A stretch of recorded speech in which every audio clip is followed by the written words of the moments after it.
C'est vendredi et on déguste le gin Navy Strength de chez Circa. Salut tout le monde, je suis vraiment content de vous retrouver aujourd'hui pour la dégustation du gin Navy Strength de chez Circa. Un produit bien particulier, vous allez voir, puisqu'il est le seul dans cette catégorie de gin au Québec.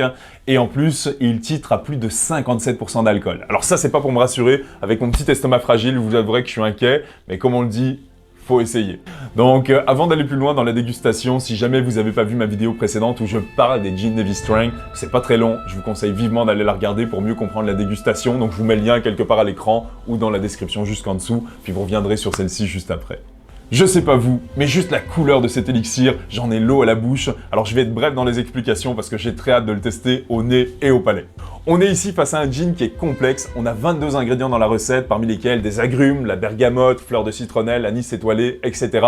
Mais je vous les citerai pas tous, sinon vous allez me trouver encore plus plate que d'habitude. Au niveau du titrage, on est ici à 57,15% d'alcool, Navy Strength oblige, et ça peut être un petit peu inquiétant, mais chez Circa, on a eu l'ingénieuse idée de le faire maturer en barrique de whisky de maïs pendant 2 mois, ce qui va permettre de lui donner un côté un petit peu plus rond, de diminuer la brûlure de l'alcool, et ça me rassure un petit peu, il y a peut-être des chances que je survive à cette expérience. Donc, j'ai assez parlé, on essaye ça. Comme vous le savez, on commence avec le nez. Oh, c'est prometteur. Je pensais réellement qu'on commencerait avec le côté brûlant de l'alcool et pas du tout. On a un merveilleux profil aromatique, on sent que c'est complexe, que c'est riche. Ça commence avec des notes d'orange, mais pas du tout comme la liqueur d'orange de Norwa qu'on a déjà essayé sur la chaîne. Non, ici on est plus sur le côté orange légèrement sucré, confit d'orange, avec ce petit côté zeste qui vient créer un bel équilibre. On a aussi des notes florales qui s'en dégagent, et le tout est accompagné par des notes d'épices. Donc les épices qu'on va en général retrouver à Noël, quelque chose quand même d'assez riche. C'est vraiment englobant, c'est capiteux. Ça vient vraiment créer une ambiance dans ton verre. Pour moi, c'est typiquement les saveurs que je recherche quand il commence à faire un peu plus froid, donc l'automne, l'hiver, puis ça tombe bien, on a nos premières neiges. Donc, oh non, vraiment, oh s'il goûte ce qu'il sent, c'est une pure merveille. On continue la dégustation et on y va avec le palais.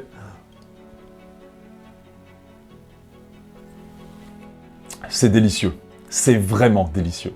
Et par rapport à l'alcool, je suis vraiment étonné parce que si je ne l'avais pas su, j'aurais jamais pensé que je dégustais un gin à 57%. On voit qu'il est vraiment bien équilibré, qu'il y a eu un gros travail de la part de la distillerie Circa pour le rendre le plus facile d'accès et encore une fois vraiment miser sur les saveurs. Et justement en parlant de saveurs, on va retrouver un petit peu ce qu'on avait au nez tout à l'heure, donc ces notes d'agrumes, d'orange, ce côté floral. Mais il y a un petit quelque chose que je n'avais pas détecté au nez, c'est cette note d'anis qui apparaît assez vite en bouche.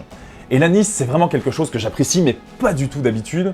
Et ici, on dirait qu'elle se marie à la perfection avec tous les autres aromates présents, et c'en est délicieux. Pour la première fois de ma vie, quelqu'un a réussi à me faire aimer l'anis, et je vous promets que c'est pas rien. Donc non, vraiment très surprenant.